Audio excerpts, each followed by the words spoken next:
Hello, everyone. Welcome to a supplemental episode of Black Box Down. It's Gus and Chris. Hello, Chris. Hello. Supplemental, but still good. Still great. Amazing. Yeah. So, for people who haven't been listening very long, we typically do 10 incidents/accidents and then take a little bit of time to research the next batch of episodes. And in that intermediate time, we do supplemental content, still all aviation related. Sometimes we talk about movies. Sometimes we just talk about other ancillary aviation things. And it's just a way to keep producing content while we're not doing what I would say like core episodes. Yeah. And one episode we did last year, a little over a year ago, is we talked about the process of becoming a pilot and learning how to fly. Yeah, because Gus, you just started taking lessons about a few months prior? Shortly before that. I think at the time we did that episode, I had about 10 hours of flight time, if I remember right. Now I'm up to 140. I have a pilot license and I'm working on what they call an instrument rating. And we've talked about this before. What that does is that the kind of license you get initially allows you to fly clear of clouds, basically.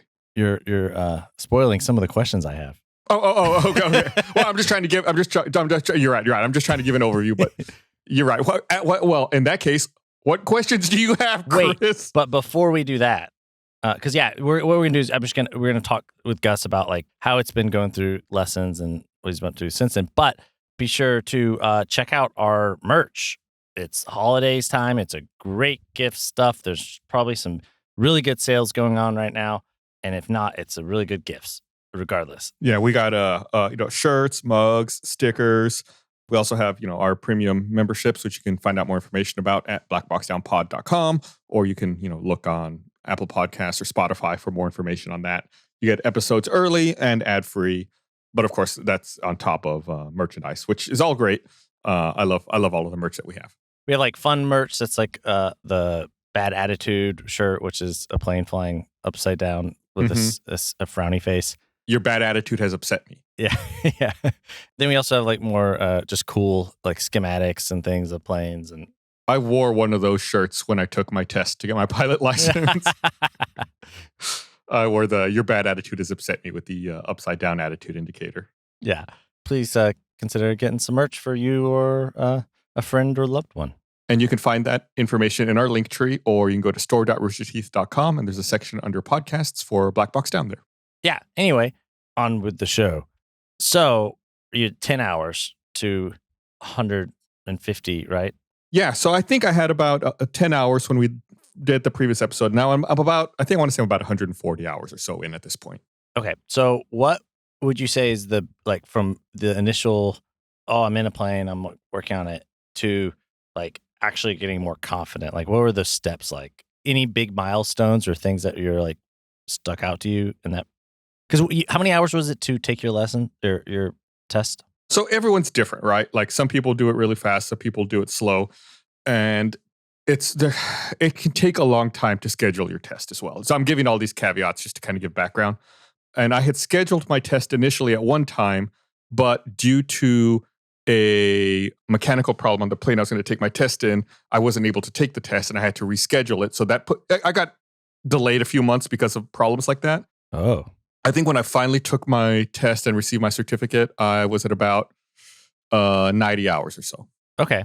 And how hard is it to, is the process of scheduling? You have to schedule it in advance, or is Yeah, so the way that you typically do it is, you can contact the FAA and take the test with someone who works for the FAA. But in reality, very few people do that because there's very few people who work at the FAA that can do that kind of thing. However, there are people who are what they call designated pilot examiners or DPEs. And these are people who have been given the authority by the FAA to conduct the tests. Oh. Yeah. So there are, in the Austin area, where we're based out of Austin, there are several different DPEs you can get in touch with to do your exam. Right now, for example, if you were to contact a DPE right now, granted, right, we're taping this right before Thanksgiving. So if you were to try to contact a DPE right now to get your exam, you would probably be looking at mid to late January to get when you would be scheduled to take your test. About 2 months. Okay, so I was curious because you said, there was a thing with a plane and it took you a couple more months. It's man, that must be. Yeah, so the DPE actually worked with me to try to get me rescheduled quickly. I want to say between the time that I had to reschedule and the time that I actually ended up retaking the test, it was probably about 4 weeks, I want to say. Okay. So he tried to get me back in as quickly as I could, but still, they're very busy. Lots of times, it's not like their full-time job. They may have another job in the aviation industry, and then in their free time, they may conduct these exams. Again, that's kind of a generalization. Every DPE and every situation is a little different.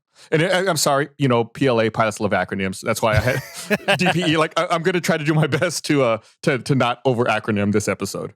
From the initial kind of getting your bearings in the plane to like getting up to where you're taking your test, what were like big things that like stuck out to you, or were like, oh wow, I feel like I'm getting a handle on this? Or so I think initially when you start, the big thing is like task saturation, like being overwhelmed with so many things you have to do, and it's kind of a weird thing to say, but not knowing where to look and when to look there. Like if you think about it, when you're driving, you've been driving long enough. You reach a point where when you're driving, without looking at the speedometer, about how fast you're going. Yeah. You know when to turn your signal light on, when to look over your shoulder, when to make the lane change, when to turn the signal light off. Like that stuff kind of becomes ingrained in second nature. Yeah, you don't think about driving so much as it's just a thing you do. Right. You've practiced it enough to where ideally you're very safe at it and you're good at it. So when you start, trying to fly a plane, you're having to learn all of that stuff. Like,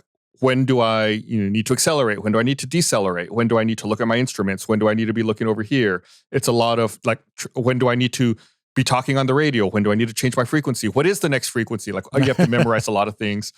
And that's initially, I think, a lot of the scary part of it, like not knowing all of this stuff. And it's tough because when you first start taking lessons, like one of the first things you learn is takeoffs and landings. And without a doubt, landing is the hardest thing to learn. It's going to take a long time to learn how to land a plane. And everyone's different. Some people get a hold on it right away. Personally, I was very dumb. It took me a long time to learn how to land. And it's frustrating because you can't fly a solo flight until, obviously you can take off and land in a safe manner.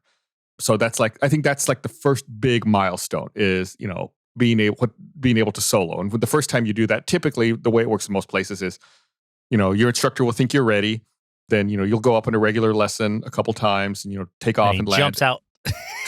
Well, then on one of the landings, your instructor will say, pull off onto the taxiway. I'm going to get out. Then your instructor gets out and says, okay, go take off and land 3 times. I'm going to be here on the ground watching. And, it's pretty scary the first time. How far along were you when that happened? I want to say when I finally did that, I was probably about between 25 and 30 hours in. Oh, that's pretty early. It seems like. I don't know. I mean, I have no like. Some people do it really quickly. Some people, like my instructor, obviously, like he trained. This was his goal, right? Like he wants to be a pilot. He said he did his solo, I think about like 11 or 12 hours in. Oh wow. So some people, like if they're really focused and they're really working at it, they can do it quickly. Like I said, I was a little slow, but I don't. Everyone just learns a little different speed. If I was learning, that would not be a thing that I would be like, I want to rush to. I'd be like, I'm fine with having. And that's one of the things I kept saying repeatedly was, I'm not trying to rush this. I want to make sure I learn it. I want to make sure I know it well. I don't want to do anything dangerous. I want to make sure that I'm really mastering everything along the way. Like I'm not trying to like take a shortcut or do anything as quickly as possible. I want to make sure that it's as thorough as possible. Mm-hmm. And then what was the most surprising thing from that you encountered that you're like, as you got better? I think the most surprising thing is eventually when you start, it's like learning anything, right? It's like eventually you start learning and memorizing stuff. Mm-hmm.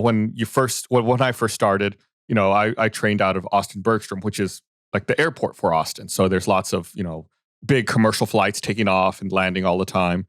And when you're flying in the Austin area, there's many frequencies you have to talk between. Like, I think, just off the top of my head, I want to say that if I'm going to be flying in the Austin area, there's probably like 6 frequencies I want to have memorized. And eventually you reach a point where you realize you have it all memorized and you know what you're supposed to be saying when you have to talk on the radio. Like I used to have little scripts written down on my iPad. Be like, oh, when they say this, I need to reply this, or I need to ask this, like little prompts, right? Be like, oh yeah, I know that. And then eventually, like at one flight, I was like, oh, you know what? I didn't have to look it up this time. I was able to I knew the frequency. I knew what to say when I talked to them. They responded, and I knew the back and forth. Yeah, that's like the first oh wow, I'm actually really kind of doing this moment. So Gus took me out for a flight last Friday, which was super cool. That was the first time, other than skydiving, when I went skydiving, the first time I was like in a non-commercial, like smaller plane. Yeah. And I don't know, it was super cool. Just the whole thing. But I was gonna say, while we were just the whole time, you would talk so fast, and I was like, it sounded so legit, Gus. Like I couldn't. I was like, you'd be like, I'd be like Alpha Bravo, blah, blah, blah, and I was like, and you said it with such, it was so fluid, and it was impressive. I'll say that.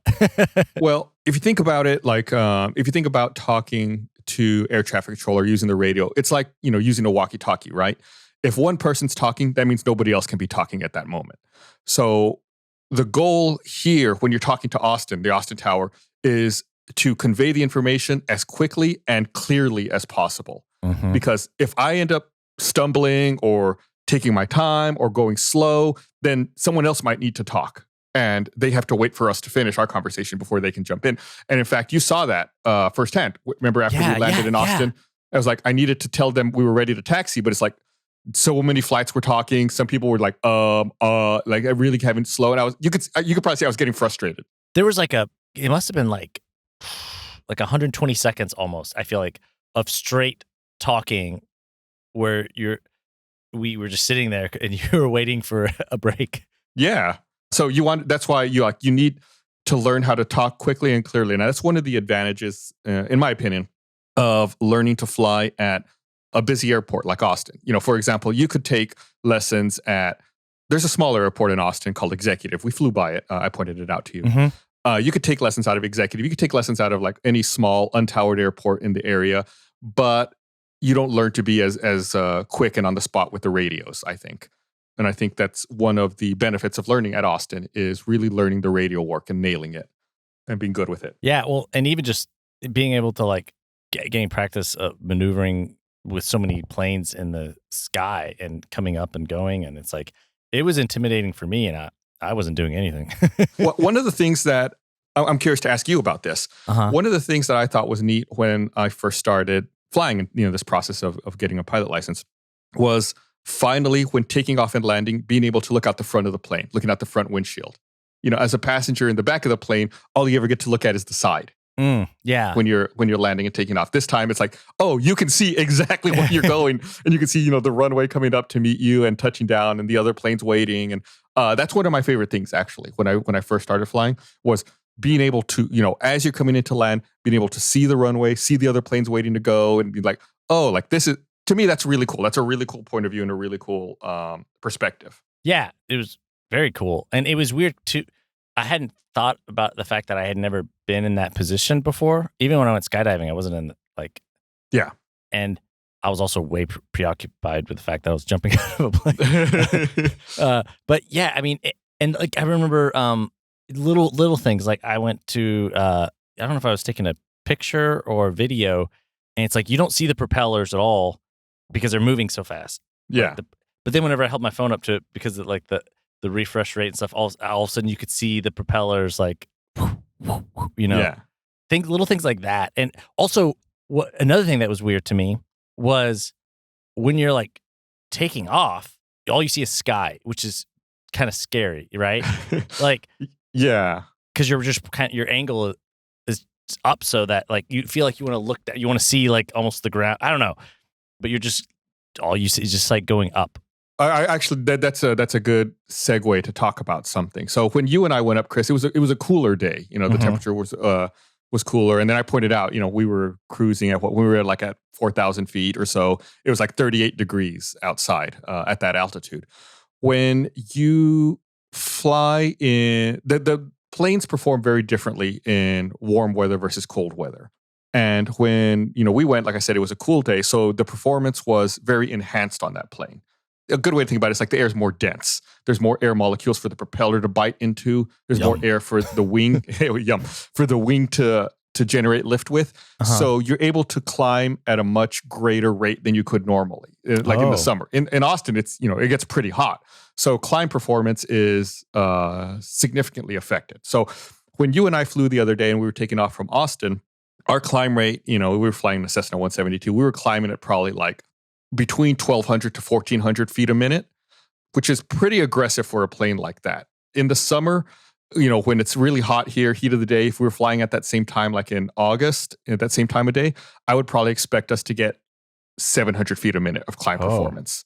So, we're looking at easily double the performance. So that means we're pitched back even further than normal. That's what that's to say. Yeah. Like, that's why we're pitched so far back. That's why our angle of attack is so great, because, there is so much greater performance, so much better lift on a cold day. Yeah. You think about weather and you're like, oh, is it raining or the clouds or the wind? But you don't think about the density of the air. Or I hadn't thought about that. In fact, that's actually what they call it. They call it density altitude. So I explained some of these things to you when we were flying, but I didn't explain density altitude. So I explained how, sea level, is at 0 feet, and that the Austin airport is roughly 500 feet above sea level. So even when you're on the ground at the airport here, it says, your altimeter says 500 feet because you're 500 feet above sea level. One of the things that pilots also look at, and that the ATIS will frequently give, is what they call density altitude. So, sea level's at 0. The Austin airport is roughly at 500 feet above sea level. Then you look at your density altitude, which is a calculation that takes into account the temperature and kind of the humidity, and gives you a calculation of what the equivalent altitude is like. So when it's cold, like today, right now, I'm going to look at the temperature. Right now, outside, it's like 50 degrees. The density altitude at the Austin airport is negative 250 feet. So the aircraft performs as if it's 250 feet below sea level. So the air is that dense. The air is much more dense than normal. In the summer, when it's hot, the density altitude might be 3,000 feet here. So the aircraft performs as if it's 3,000 feet above the ground. That's weird to think about. It's performing as if it's at this altitude. That's right. And that's something you have to think about, because a higher density altitude will make it so that you need more runway to take off. Your climb rate's not as great. And if it gets severe enough, you might have to adjust your mixture. And that is one thing I talked with you about. Yeah. You have to adjust, in that kind of plane, you adjust your fuel mixture so that you have an optimal fuel to air ratio combusting in the engine.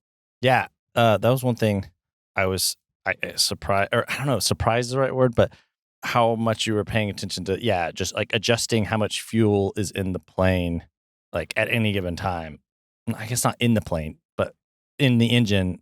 Yeah, that ratio. Yeah, you want to make sure that there's a correct air to mixture ratio or air to fuel ratio. I want to say off the top of my head, it's like a 13-to-1 ratio that you need to maintain. Mm-hmm.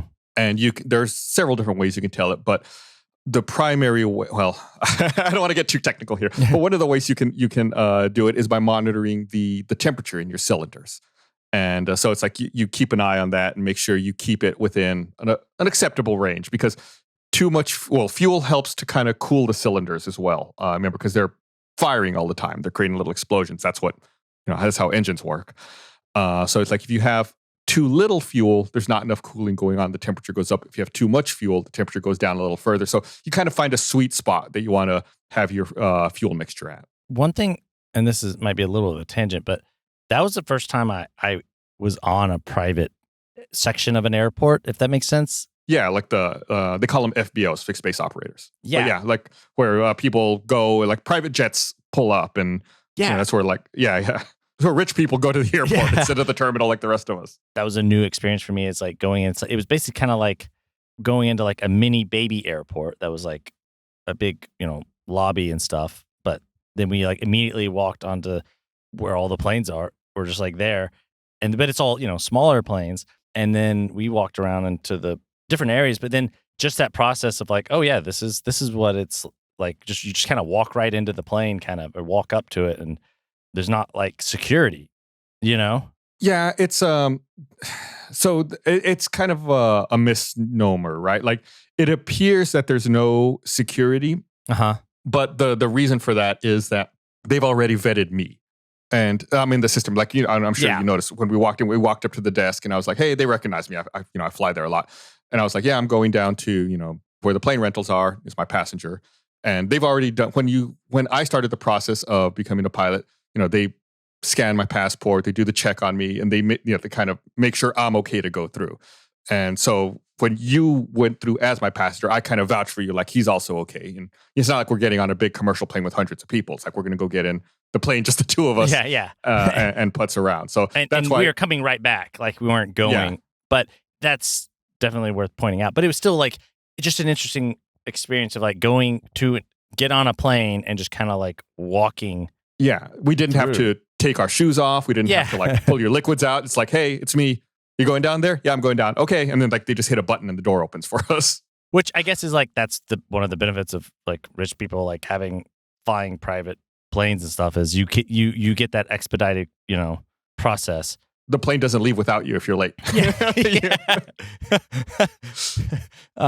But then one thing that I thought was super cool, and we talk all this time about like the checklist and the prep, is seeing you go through and like do your checklist to like fly it, and then like seeing you do all the little checks of checking the fuel, checking, like you could explain better all the little things, but just like little things that you're checking for cracks and you like felt the plane and how do like if you feel the propeller, make sure that it's smooth and there's no nicks or cracks in there. There's a lot that goes into it, and that's one of the things we emphasize in this podcast all the time is the importance of checklists and the importance of these checklists exist for a reason. There's the importance of following them and looking at them. And it's not only, I'm sure you notice, it's not only about pulling out the little checklist and running it on the ground. You do them in the air too. I'm sure you saw me do it all the time. Mm-hmm. It's like, all right, we took off, pull it out. We did the checklist complete. And I probably look like a lunatic talking to myself, right? I'm like, all right, No. check this. Cruise check complete. Just like constantly picking up the checklist and running it at different phases of flight. It was so thorough, I guess, is also because it's not like it's your plane, right? So I'm sure they have maintenance and they check on it all the time, but just seeing like you did every little thing and checked everything. It's I often strive when we do the podcast to make as many analogies to driving a car as possible, just because that's something everyone's familiar with.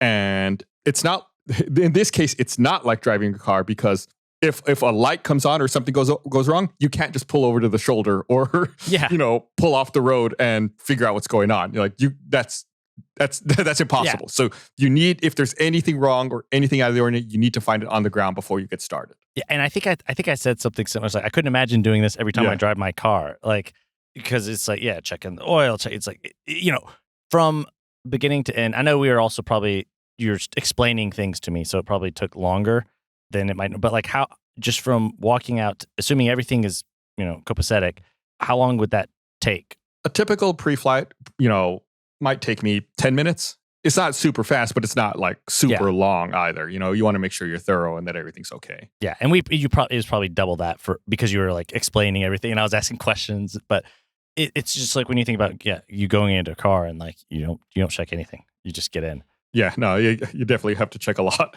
Oh, one thing that you were saying that when we were up flying and we were just talking, like you showed me like the ring of the plane.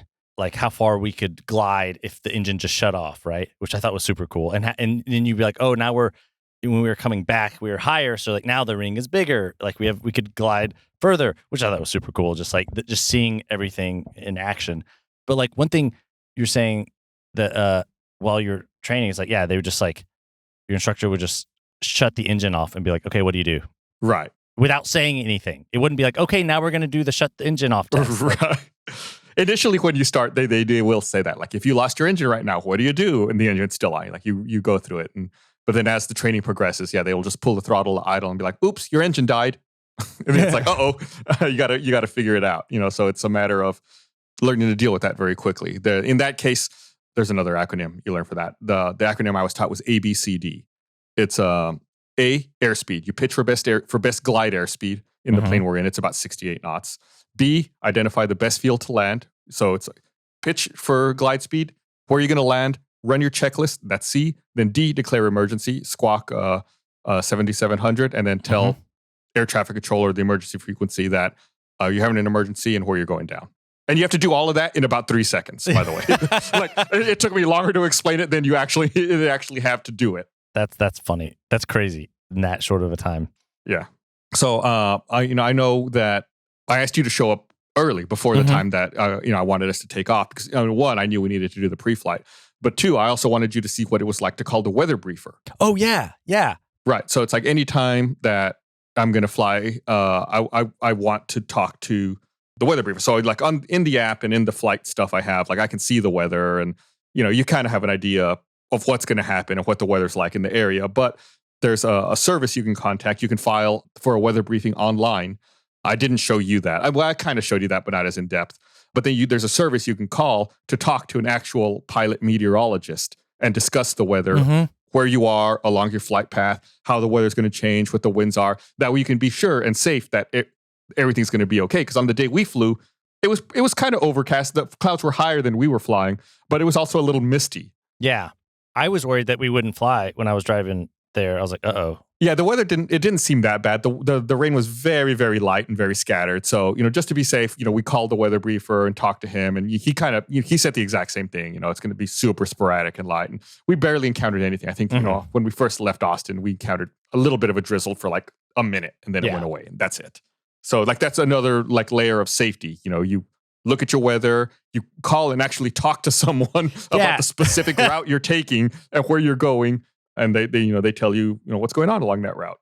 As someone who doesn't even check the weather most days, the idea of like, you're not just like logging in and checking something, like checking the weather. You're actually calling a meteorologist. Right. You're getting a very specific forecast for what you're doing at that moment. Yeah. I mean, it's cool that there's that process to do that.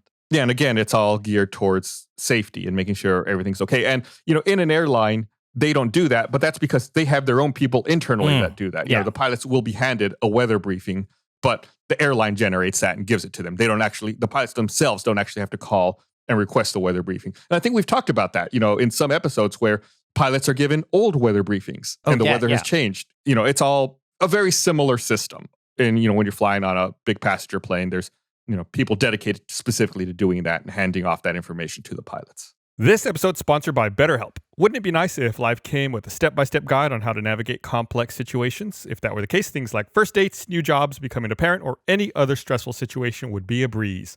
Unfortunately, life does not come with a user manual, so when it's not working for you, it's normal to feel stuck. Thankfully, BetterHelp Online Therapy is a great option to help you work through a particularly challenging time. Therapists are trained to help you figure out the cause of challenging emotions and learn productive coping skills, which makes therapy the closest thing to a guided tour of the complex engine called you. All you have to do is fill out a brief survey to get matched with a therapist in as little as 48 hours. There's also a ton of ways to actually do the sessions. You can do video calls, audio-only calls. You can even just message with your therapist if that's what you prefer. As the world's largest therapy service, BetterHelp has matched 3 million people with professionally licensed and vetted therapists available 100% online. Plus, it's affordable. Just fill out a brief questionnaire to match with a therapist. If things are not clicking, you can easily switch a new therapist anytime. Couldn't be simpler. No waiting rooms, no traffic, no endless searching for the right therapist.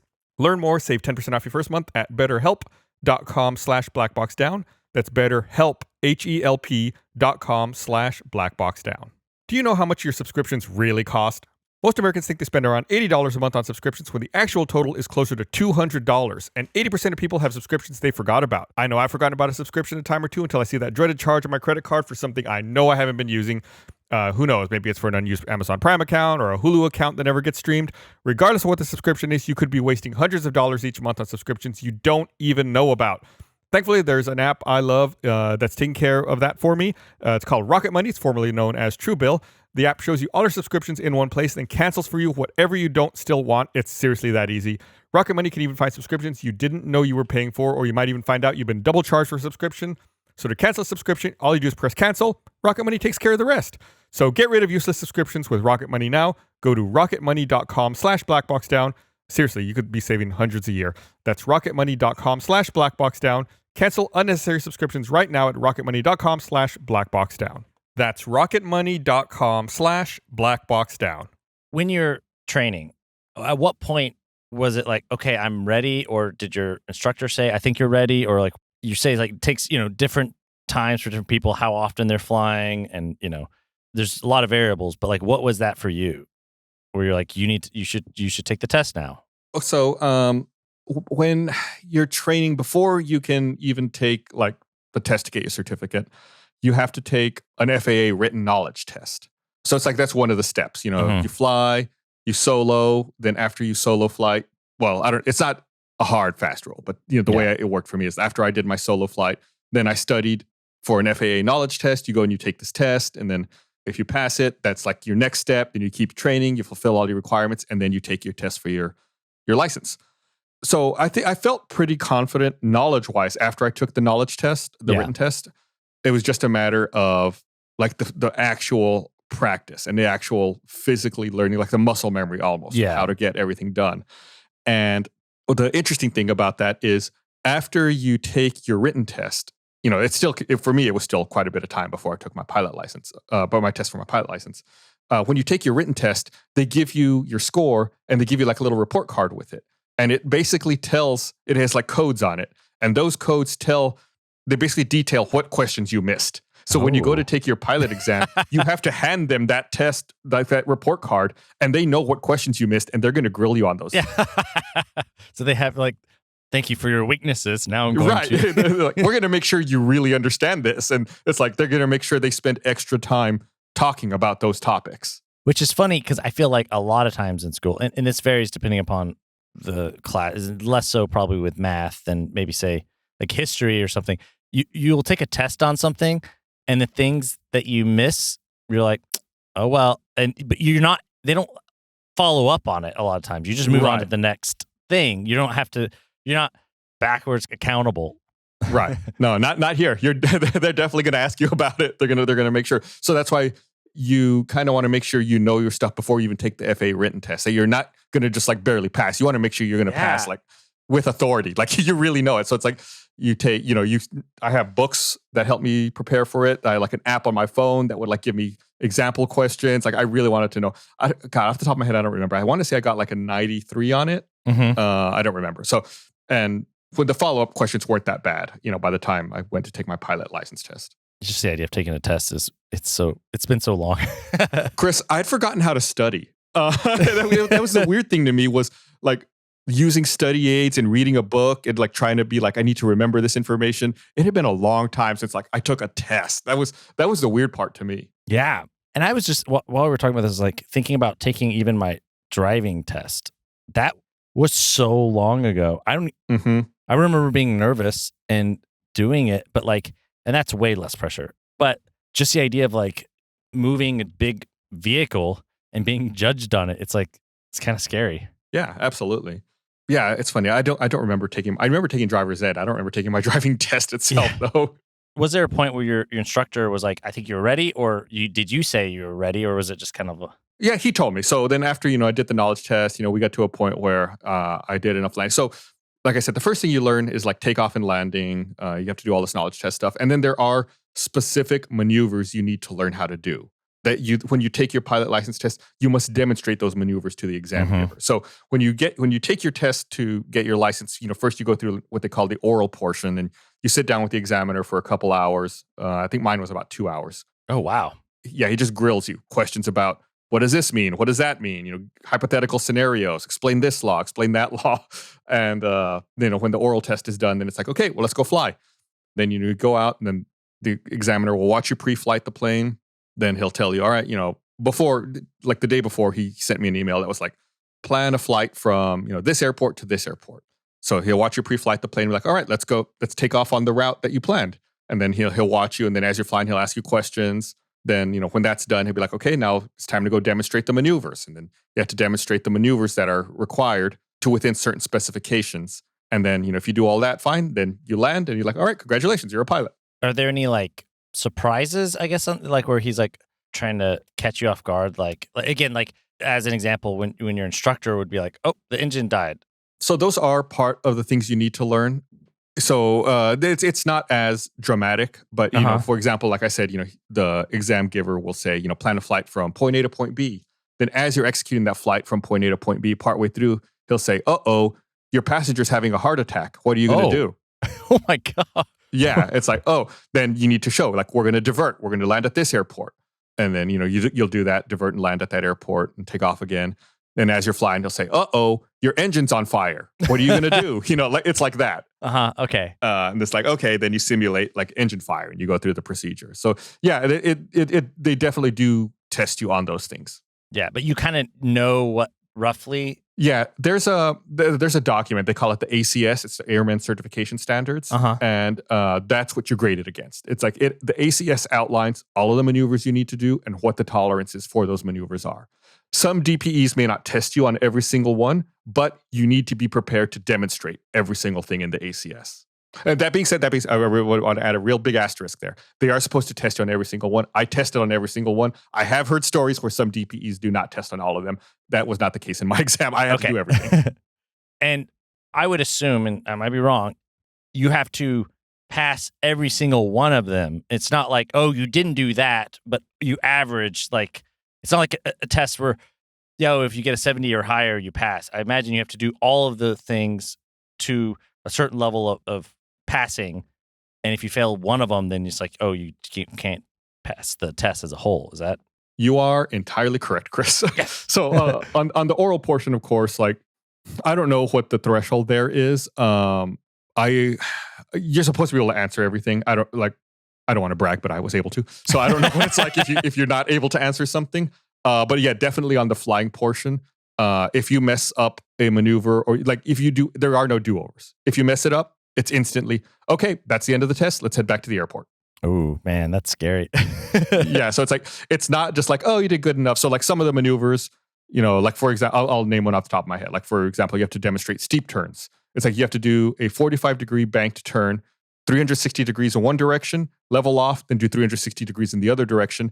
And it has to be within a certain airspeed and plus or minus 100 feet of altitude. So it's like if you bust that altitude, or you bust the speed, or you don't bank far enough, or you bank too far, any one of those, that's it. You fail, test over. It's not like, oh, well, let me start over and try. It's like, oh, you have to like, and you said rescheduling yours was because it was a technical, a plane thing. Took about 4 weeks. Yeah. So it's like, oh. Yeah, it's tough. And then the other difficult aspect, especially here, like I mentioned earlier, it gets hot here in Texas, is it's very turbulent in the heat of the day. And I took my exam in July, which was, really hot. So it's very turbulent, a lot of, thermals, and it's very difficult to nail your altitude. So I said it was like taking the test on hard mode because you're constantly getting battered and pushed around as you're trying to like maintain these in some cases, very tight tolerances on your altitude and make sure you do it proficiently. And this is because we talked about it a lot. Like if you're flying in a more remote, smaller airport, how much was there a portion of the test that was like, I don't know, radio comm, like navigation, like that kind of stuff? Oh, that's a good question. No, I don't believe anything like that was covered. I mean, obviously, the DPE is listening to you and watching you do all of your radio calls. I assume you can get disqualified for that, but I don't think there was anything specifically we covered about radio work. Because of a lot of places, and I kind of briefly touched on this with you when we flew the other day, in certain scenarios and certain airspaces, you do not need a radio in a plane legally to fly. Yeah, which is crazy to me. Right. You don't need to talk to anyone. You don't need to talk to anyone. You don't need to do anything. So I don't believe radio work is something that's there in the ACS. If you think about it like a crop duster pilot who lands at a remote field and just goes out and dusts crops, might never need to talk to anyone. They might not even have a radio in their airplane. So because of that, it's like you can't, I don't believe there's this blanket requirement to do radio work. Obviously, flying in and out of Austin Bergstrom, you need to have a radio because of the type of airspace. So I don't think there is specifically radio work to be done. So I did want to mention something else. When we flew the other day, you and I let you take the controls for a little bit. And and that scared me. I was like, wait, what? I can do that? You like turned us, it was for like a minute or two, right? And you turned us in one direction, you turned us in another direction. In that little bit of time where you turned us, you might not have even noticed it. We lost 100 feet of altitude. We did? Yeah.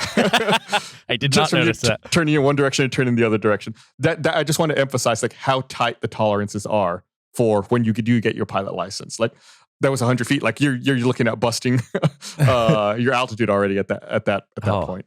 It's scary. And I say scary as in like, it's pretty tight in the plane, right? There's like room for two people really. And the controls, it's like everything's doubled and they're mechanically connected, right? On that plane. Right. They're linked. So every time you would move, it would move in front of me. And I was just thinking about that. And we talked like if you were flying with someone and they panicked or something and grabbed the controls, you'd have to fight them. Right. You get them off the controls. Yeah, because they have control of the plane at that point. Which is just, you think about in a car or something, if there was a steering wheel that the other person could just, you're in an accident or something, and they could grab control of it and then have equal control over the car. That seems terrifying in a way. Well, you want to make sure you trust anybody you take up, who's sitting in the seat next to you. Of course, obviously. And if it comes down to it, you need to be prepared to, if it comes down to it, you need to be prepared to hurt them to save both your lives. Yeah. And that's what we talked, because I was like, well, what happens if someone panics and just like grips it and starts, and you're like, well, you have to be able to like hit what you're saying, like it didn't happen obviously with you or anything like that, but stories wise. Yeah. I have heard stories of like flight instructors who, have to fight their student to let go of the controls in order to, recover the plane.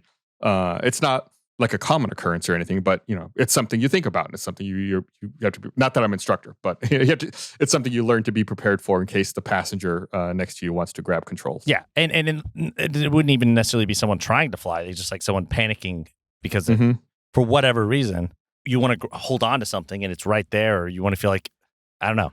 That was something that I hadn't thought about, I guess, in being in one of those planes. It's like, oh yeah, anyone who's up there with you they can grab the controls. Yeah.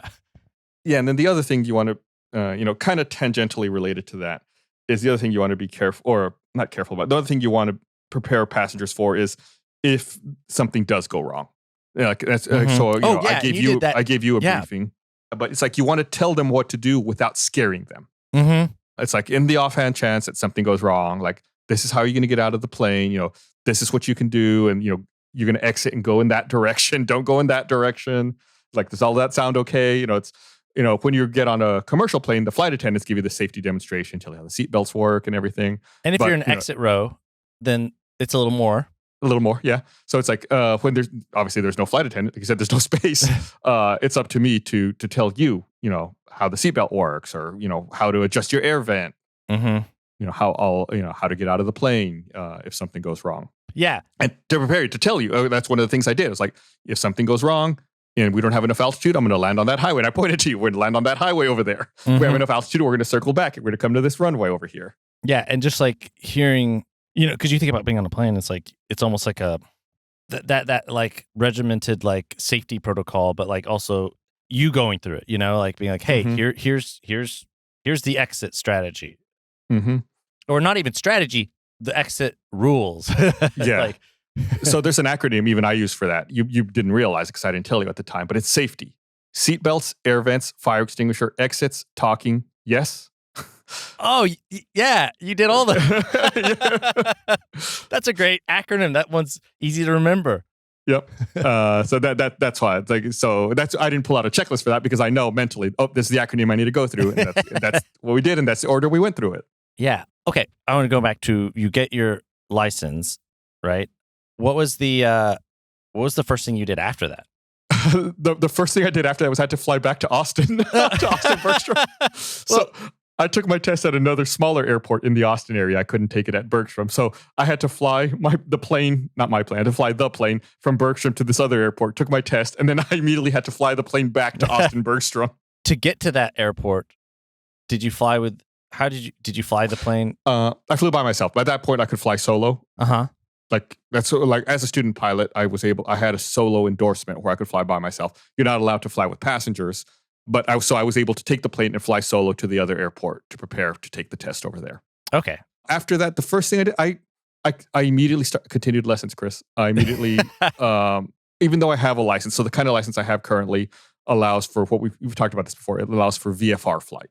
It allows you to fly under visual flight rules. So you stay clear of clouds. That's the big one, right? Stay clear of clouds. You have to be able to see the runway. You have to be able to see the ground. You cannot fly by instrument alone. I immediately began taking lessons to get what they call an instrument rating, so that I can fly through clouds and I can file, I can do what they call approaches where, I'm sure you've seen it. You look at the charts and it tells you how to fly and come in and land. So basically it allows you to fly in much lower visibility. And I'm close to taking that exam. The holidays are kind of messing up my scheduling. Mm-hmm. I'm probably going to have to end up taking that exam at the end of January. I feel like I'm almost ready for that one though. But yeah, and then hopefully once I get that one, then I'd be able to fly through clouds. So you said when you go with the instructor, you like, you fly through clouds, or you have little goggles that you put on that, or not goggles, glasses that like block the. Yeah, they actually call them foggles. Yeah, and most of the time it's like glasses that people put on that obscure the upper portion so you can't look out the window. But I have like little clip-ons. Since I already wear glasses, I've got little clip-ons that just sit on my glasses and then I just flip them down. And it blocks my vision for everything outside the plane. I can only see inside at the instruments. And that's how you train. You have to have like 40 hours of either real instrument or simulated instrument time like that. And the other thing that what you needed to do, is it for that same certification, is make flights that are, 50 miles out far and then land and then come back? Right. So they call that, you need to have what they call cross-country time. And a cross-country flight is any flight where you fly and land at an airport that's more than 50 miles away from your originating airport. So I need to find airports that are at least 50 miles away from Austin Bergstrom, fly, land there, and then come back. And then you have to have so many hours of cross-country time. And that's what we did. You were getting those hours in. Yeah, I need to log 50 of those hours. And since I'm making these flights anyway, I just asked Chris, like, hey, do you want to come with me? And I was like, yeah. I did a 2-hour flight. We flew out to an airport, did a touch and go, then immediately came back.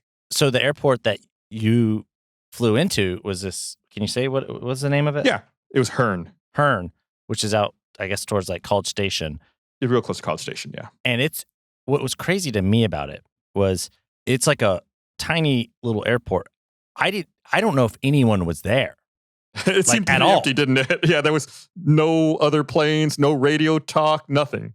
There might not have been anyone like at all, like even in the interior of anything. And we landed, and then you didn't even stop. You just kept going, and they call it a touch and go. Yeah, you land and then immediately reaccelerate and take off again, which was cool. It was fun.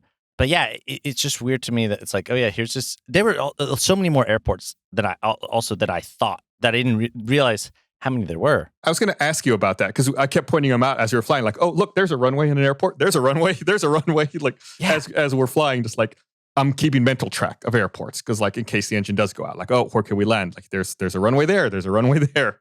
And that's what was, because I think of airports traditionally in the sense of like, oh, there's like, a city might have one big one and maybe a small one, and there's like, I could name them, right?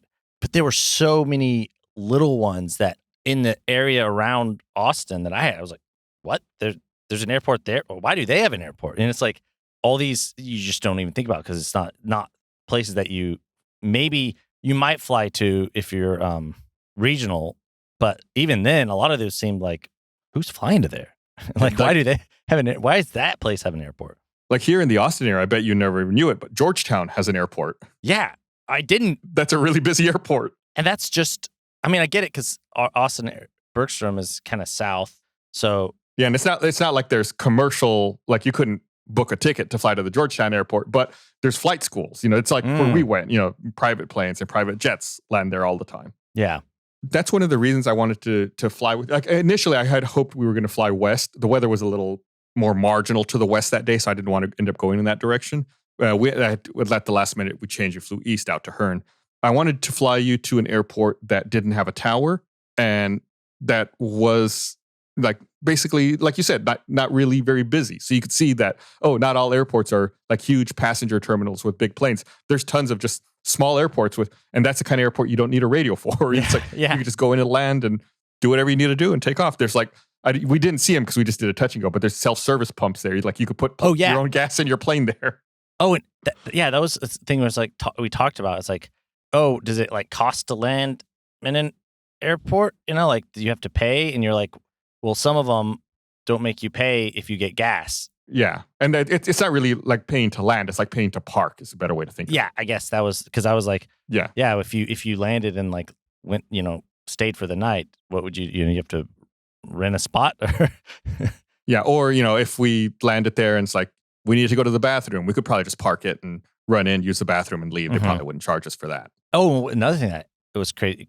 The gas prices were radically different in, I guess, Hearn versus Austin.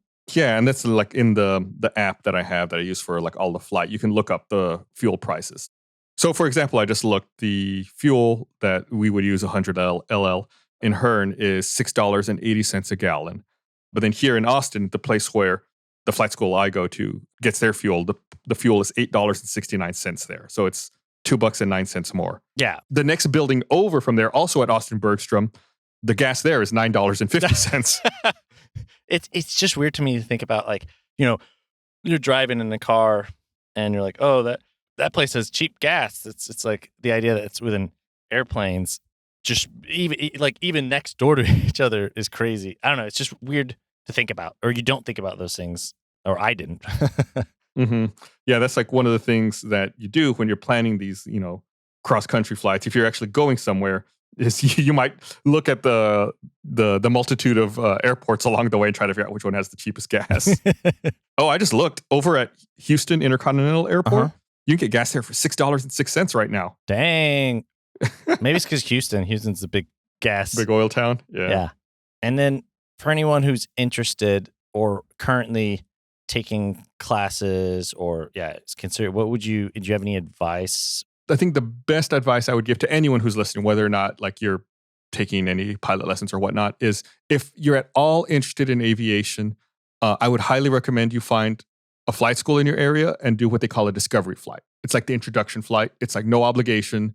You go up in one of these, planes like Chris and I did. You go up with a flight instructor and you get to see what it's like to do it for yourself. And the instructor will let you manipulate the controls and, fly around for a bit. You typically, a discovery flight's like 45 minutes or so.